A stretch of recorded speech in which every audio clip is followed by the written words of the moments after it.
Evil Within 2 is the second instalment in the Evil Within franchise, which, if you didn't know, was obvious. You play Sebastian Coppola, an ex-detective brought to the brink due to the loss of his daughter, the loss of his wife, and the events of the first game. We find him drinking his turmoil away in a generic dive bar one night when Julie Kidman, a shady ex-partner of his, tells him that his daughter is alive. Lily's still alive. He'll do whatever it takes to get her back and overcome his personal guilt because he's a man's man, a manly man, who drinks coffee, collects files and smashes boxes. All the boxes. But the only way he can achieve this task is by confronting some of his personal fears and entering the machine that was used against him in the first instalment, the STEM system. It's basically like Inception and a giant bathtub full of milk. Your daughter was used as the core of the STEM system, aka the person in control. But someone's managed to take over, and let's just say, they're fucking weird. This is where you begin the game.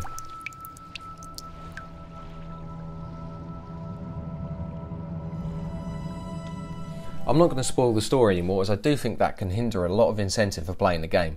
Sometimes it's okay, but for more of a story-driven game, it's pretty uncool. But what I will say is that there was never a dull moment in the story where I felt bored or uninterested. Maybe you can follow it and get some gear. There was enough going on that I felt compelled to go on without hesitation. I always wanted to know what happened next and what that would mean for our characters.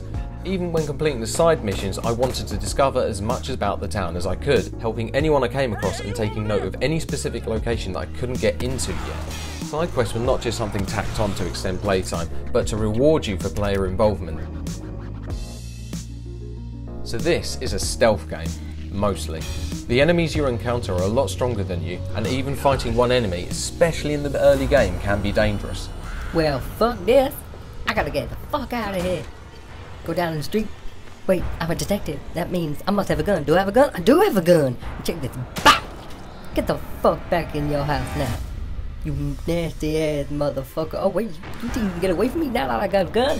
You can make yourself more adept to take them down through a couple of methods, upgrading your character and upgrading your weapons. Increased health, stamina, sneaking and combat abilities are completed by upgrading your character, and general DPS buffs like attack and reload speed by upgrading your weapons. You won't be able to unlock everything in your first playthrough, so this adds a nice amount of replayability if your journey through Union and its various landscapes wasn't enough.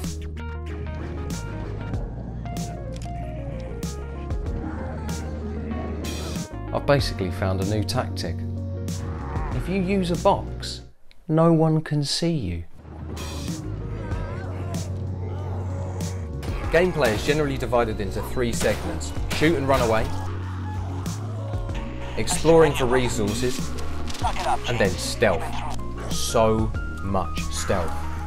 That's right, yet again I am the master of stealth. No one can see. The lighting, design and sound are amazing. I couldn't help but get nervous whenever I saw a flickering light or hear the moan of a monster nearby.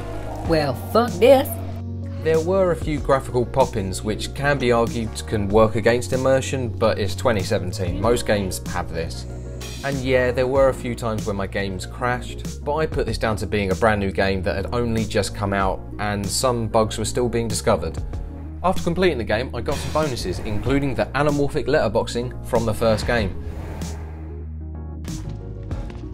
So the only downside I would say is that if you've played Resident Evil 4 or 5, you will notice that by the midway point it shifts into a much more gothic setting. It doesn't really hinder the game in any way, but structurally does seem a bit predictable, and it does go into a bit more of a linear focus. I give this game 8 out of 10. I was looking for something that would suck me back into the world of horror gaming this Halloween, and I found it. Is it worth it on Black Friday? Hells yes. Go buy it.